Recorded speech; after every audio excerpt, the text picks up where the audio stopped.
আমার চ্যানেলে তোমাদের সকলকে স্বাগত। আজ আমরা ক্লাস 8-এর রায় মার্টিন প্রশ্নবিচিত্রা থেকে ভূগোলের দ্বিতীয় পর্যায়ক্রমিক মূল্যায়নের তৃতীয় স্কুল সলভ করব।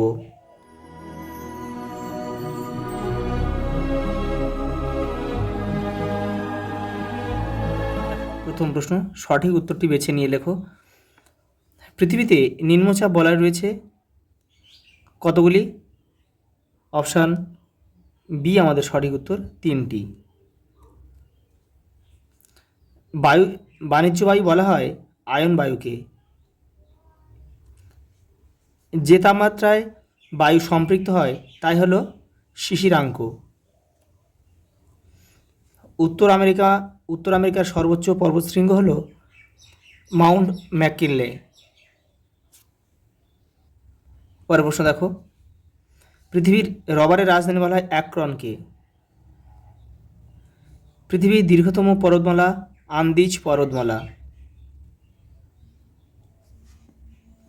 পরেরটা দেখো,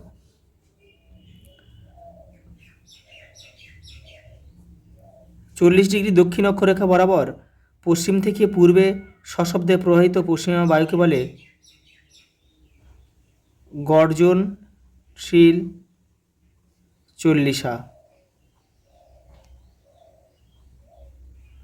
পরেরটা দেখো, উচ্চচাপ থেকে নিম্নচাপের দিকে চলাচলের সময় বায়ু সোজা পথে প্রবাহিত না হয়ে উত্তর গোলার্ধে ডান দিকে বেঁকে প্রবাহিত হয়। এটা কিন্তু কোরিওলিস বলের প্রভাবে হয়। কোরিওলিস বল। দেখো বলছে কোন মেঘে আকাশ ছেয়ে গেলে তাকে ম্যাকারেল আকাশ বা ম্যাকারেল স্কাই বলে? এটা হবে সিরোকিউমুলাস। সিরোকিউমুলাস।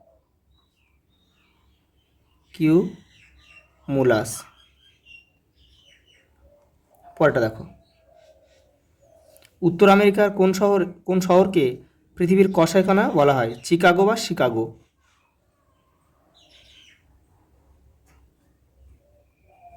পরেরটা দেখো, পৃথিবীর উচ্চতম হ্রদ হলো দক্ষিণ আমেরিকার টিটিকাকা।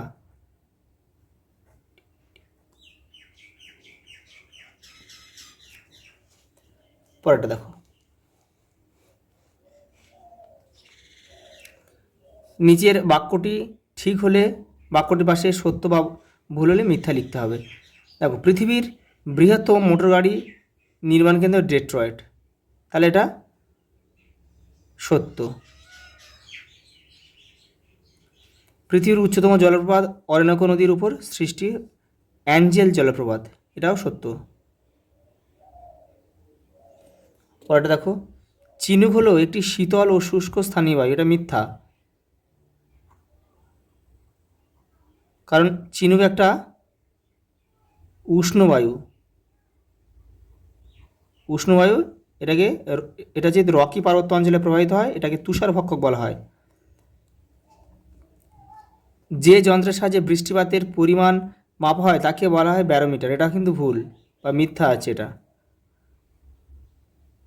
এটা হবে রেন গজ হলে বাক্যটা কিন্তু সঠিক হতো।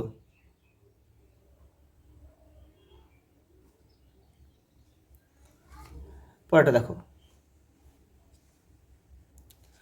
পরের প্রশ্ন দেখো, কোন স্থানীয় বায়ুকে তুষারভক্ষক বলা হয়? চিনুক, যেটা কিন্তু রকি পার্বত্য অঞ্চলে কিন্তু প্রবাহিত হয়, এক ধরনের উষ্ণ বায়ু। কোন মেঘকে বাম্মি ক্লাউড বলা হয়? স্ট্র্যাটোকিউমুলাস। স্ট্র্যাটোকিউমুলাস।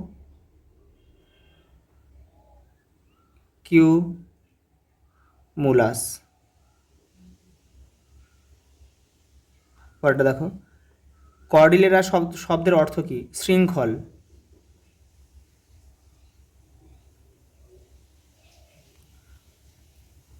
পৃথিবীর বৃহত্তম সুপেয় জলের হ্রদের নাম কি? সুপিরিয়র। সুপিরিয়র বলতে মিষ্টি।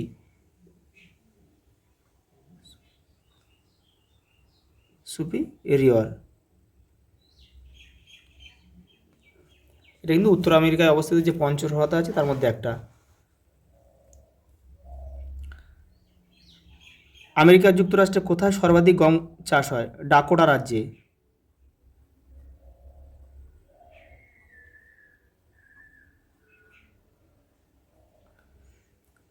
কোন কোন নদী মিলিত হয়ে লা প্লাটা নদীর সৃষ্টি হয়েছে? পারানা, পারানা, প্যারাগুয়ে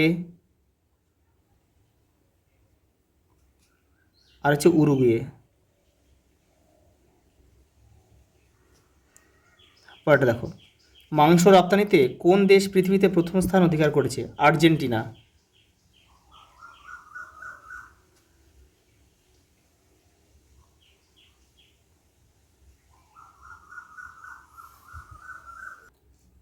পরের প্রশ্ন দেখো, সাময়িক বায়ু কাকে বলে? উদাহরণ দাও। দেখো তোমাদের বইয়ের 39 পেজ দেখো, এই যে সাময়িক, দেখো সাময়িক বায়ু। দেখো বছরের একটা নির্দিষ্ট ঋতুতে কিংবা দিন ও রাতের একটা নির্দিষ্ট সময়ে প্রবাহিত বায়ু হলো, দেখো সাময়িক বায়ু। দেখো উদাহরণ হিসেবে আমরা বলতে পারি সমুদ্র বায়ু, এখানে রয়েছে দেখো স্থলবায়ু। পরেরটা দেখো, সমবর্ষণ রেখার সংজ্ঞা দাও। তোমাদের বইয়ের 49 নম্বর পেজে রয়েছে দেখো সমবর্ষণ রেখা। এই দেখো, পৃথিবীর যেসব জায়গায় বৃষ্টিপাতের গড় পরিমাণ 1, দেখো সেই সব স্থানকে, দেখো সেই সব স্থানকে মানচিত্রে সমবর্ষণ রেখা দ্বারা যুক্ত করা হয়। পরেরটা দেখো, ফার শিল্প কি? দেখো তোমাদের বইয়ের 93 পেজে রয়েছে দেখো ফার শিল্প। দেখো সিল্ড অঞ্চলের প্রায় সর্বত্রই এই শিল্প গড়ে উঠেছে। দীর্ঘ লোমযুক্ত পশুর চামড়ার থেকে শীতের পোশাক তৈরি করা হয়। পরেরটা দেখো, স্টেনশিয়া কি? দেখো তোমাদের বইয়ের 106 নম্বর পেজে দেখো। দেখো এটা যেহেতু মান 2 দিয়েছে, তোমাদের কিন্তু এখান থেকে লিখতে হবে।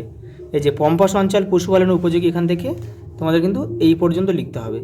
এই যে দক্ষিণ পশ্চিমে কম বৃষ্টিপাতযুক্ত অঞ্চলে ভেড়া পালন করা হয়, এই পর্যন্ত লিখবে।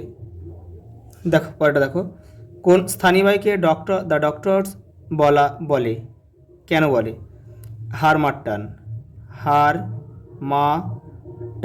হারমাট্টানকে কিন্তু ডক্টর উইন বা ডক্টর বলা হয়। কেন বলে? মনোরম আবহাওয়ার জন্য। পরেরটা দেখো, হাডসন উপসাগরকে ঘিরে উত্তর আমেরিকা মহাদেশের কোন উচ্চভূমি গড়ে উঠেছে? এখানকার ভূপ্রকৃতি কেমন? দেখো 91 পেজ দেখো। দেখো আমি লিখে দিচ্ছি এখানে, যে উচ্চভূমিটি গড়ে উঠেছে তার নাম হচ্ছে শিল্ড অঞ্চল, কানাডার শিল্ড অঞ্চল। আর এখানকার ভূপ্রকৃতি কেমন? শক্ত পাথুরে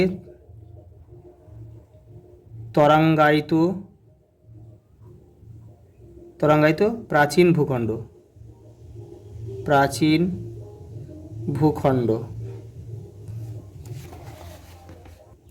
পরের প্রশ্ন দেখো, নিরক্ষীয় নিম্নচাপ বলয় সৃষ্টির কারণগুলি সম্পর্কে লেখো। দেখো তোমাদের বই 30 নম্বর পেজে রয়েছে। এই দেখো, এই যে বাই চাপ বলয় লেখা রয়েছে দেখো নিরক্ষীয় অঞ্চল, এই যে 1, 2, 3, এখানে 3টে তোমাদের লিখতে হবে।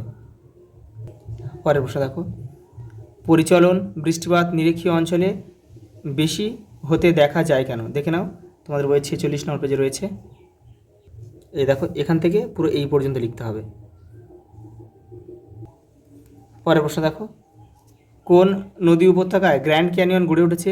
গ্র্যান্ড ক্যানিয়ন গড়ে ওঠার কারণ কি? এটা হচ্ছে কলোরাডো নদীতে গড়ে উঠেছে। দেখো কারণটা দেখে নাও, 84 নম্বর পেজে রয়েছে তোমাদের বইয়ের। এই দেখো কলোরাডো নদীতে কিন্তু গড়ে উঠেছে। কেন গড়ে উঠেছে? এখান থেকে এই পর্যন্ত লিখবে।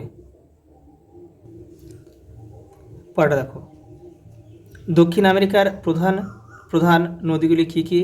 এখানকার নদ নদীর বৈশিষ্ট্য কী কী? দেখো প্রধান নদীগুলো হচ্ছে আমাজন আর অরিনোকো নদী। এই যে রয়েছে দেখো আমাজন নদী আর অরিনোকো নদী। দেখো বৈশিষ্ট্যগুলো এখানে রয়েছে, দেখো এখান থেকে তোমরা এটা লিখে দেবে। পরের প্রশ্ন দেখো 7 দাগে, শৈলক্ষে বৃষ্টিপাত কীভাবে সংঘটিত হয় তার চিত্রসহ আলোচনা করো। তোমাদের বইয়ে দেখো 47 নম্বর পেজে রয়েছে। এই দেখো শৈলক্ষে বৃষ্টিপাত, এখান থেকে এটা লিখবে। আর এই ছবিটা কিন্তু তোমাদের দিতে হবে, এই যে নিচের ছবিটা। পরের প্রশ্ন দেখো, নিয়ত বায়ুপ্রবাহ কাকে বলে? পৃথিবীর বায়ুচাপ বলয়গুলির সঙ্গে পৃথিবীর নিয়ত বায়ুর প্রবাহের সম্পর্ক লেখো। দেখে নাও 34 নম্বর পেজে রয়েছে। এই দেখো, সারা বছর ধরে নিয়মিতভাবে ভূপৃষ্ঠের সমান্তরালে একই দিকে প্রায় একই গতিবেগে প্রবাহিত বায়ু হলো নিয়ত বায়ু। এই যে সম্পর্কটা এখানে রয়েছে দেখো, এই যে এই রয়েছে আর এপারেও কিন্তু কিছুটা রয়েছে। এই পরেরটা দেখো, এই উত্তর আমেরিকার হ্রদ অঞ্চলের শিল্পোন্নতির কারণগুলি আলোচনা করো। দেখো 89 নম্বর পেজে রয়েছে। দেখো, হ্রদ অঞ্চলের শিল্পোন্নতির কারণ, এগুলো লিখতে হবে তোমাদের সব। দেখো, দক্ষিণ আমেরিকার সেলভা অরণ্যের অবস্থান সম্পর্কে লেখে। 104 নম্বর পেজে রয়েছে, দেখে নাও। এই দেখো সেলভা অরণ্যের অবস্থান, এখান থেকে তোমরা এটা লিখবে। দেখো সঙ্গে একটা প্রশ্ন রয়েছে, এই অরণ্যের জলবায়ু ও উদ্ভিদ প্রাণীর বৈশিষ্ট্যগুলি সম্পর্কে লেখো। দেখো 104 নম্বর পেজে রয়েছে, এটা শেষের দিকে। এই দেখো, এখান থেকে তোমাদের লিখতে হবে, এখান থেকে এই পর্যন্ত তোমাদের লিখতে হবে। আচ্ছা, এই পর্যন্ত, দেখা হবে পরের ভিডিওতে।